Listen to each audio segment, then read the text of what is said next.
সোনার চেন পেয়েছি মেলায় এসে। সবগুলোরে নিয়ে চলে গেছিলাম সেই দিনকে অষ্টমী স্নান করার জন্য। তারপরে কি কি হলো সবকিছু তো তোমাদের সাথে এই ব্লগে শেয়ার করব। তো চলো বেশি কথা না বলে ভিডিওটা একদম প্রথম থেকে শুরু করি। হ্যালো এভরিওয়ান, আমি সুপর্ণা, আমার একটা নতুন দিনের নতুন ব্লগে তোমাদের সবাইকে ওয়েলকাম। পরশু ছিল অষ্টমী আর আমরা সবাই মিলে ভেবেছিলাম যে সকালবেলা ঘুম থেকে উঠে স্নান করতে যাব। যেরকম ভাবনা সেরকম কাজ। দেখো সকালবেলা ঘুম থেকে উঠে ফুলকি চলে এসে আমাদের বাড়িতে। ও এসে কিন্তু আমাকে ডেকেছিল। মা অবশ্য আগে উঠে কাজবাজ করে নিয়েছিল আর ফুলকি এসে আমায় ডাক দিল। তো তারপর উঠে রেডি হয়ে চলে এলাম রাস্তার দিকে। আর রাস্তায় এসে দেখি গাছের যতগুলো ফুল ছিল কে যেন আগে থেকে তুলে নিয়েছে। গাছের পেছন দিকে আর গাছের ওপরের দিকে কিছু কিছু ফুল ছিল, তো সেগুলোই আমরা তুলে নিলাম। তারপর জেঠিদের বাড়িতে গিয়ে জেঠিদের গাছ থেকে কয়েকটা আতা ফল নিয়ে নিলাম। আর তার পাশেই ছিল একটা জবা ফুল গাছ, তো জবা ফুলও তুলে নিয়েছি। রাস্তায় যেখানে যা ফুল পেয়েছি সব কিন্তু তুলে নিলাম। এখন দেখো হাঁটতে হাঁটতে আমরা কিন্তু বাজারে চলে এসেছি। বাজারে যখন আসলাম তখন দেখি অনেক লোকেরই স্নান হয়ে গেছে, তখন বাড়ি ফিরে যাচ্ছে। আগে তো এর থেকেও ভোরে এই জায়গায় আসা হতো, তার কারণে আমি পড়তে যেতাম। আর এখন তো পড়তেও যাওয়া হয় না, এই জন্য আর আসা হয় না। অনেকদিন পর সকাল সকাল বাজারে এসে বেশ ভালো লাগছে। আমাদের ভাইটাই আমাদের সাথেই বেরিয়েছিল, কিন্তু ওদের যা হাঁটার স্পিড, ওরা সেই আধ ঘন্টা আগে মনে হয় বাজারে এসে দাঁড়িয়ে আছে আর আমরা অনেকটা পরে এসেছি। স্নানের ব্যবস্থাটা দুই জায়গায় করা হয়েছিল,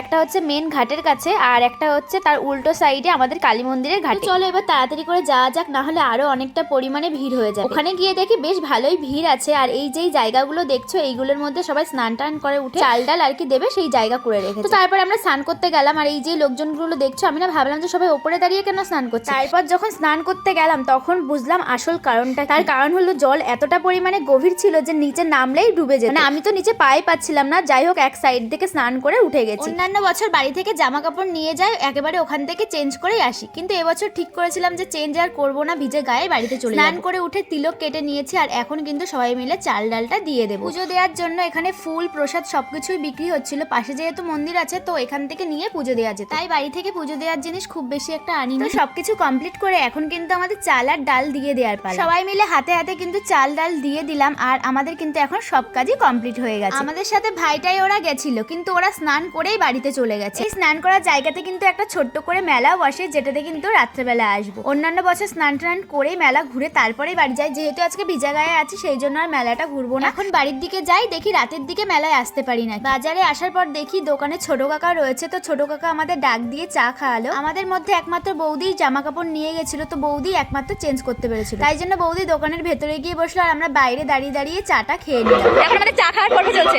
খাচ্ছে আমার কাকা। এই যে